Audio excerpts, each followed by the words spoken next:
Hindi lahat ng nawawala sayang. Minsan, kailangan mo lang tanggapin na tapos na. Hindi lahat ng iniwan ay kawalan. Hindi lahat ng nawala ay dapat habulin. Kahit gaano mo pa kamahal. Kahit gaano pa kasaya noon. Kung hindi na ikaw ang pinipili, bakit mo ipipilit?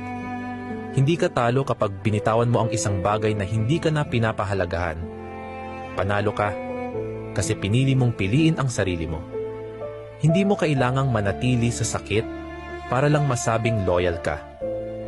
Hindi mo kailangang maghintay sa taong hindi nababalik. Oo, masakit. Oo, mahirap.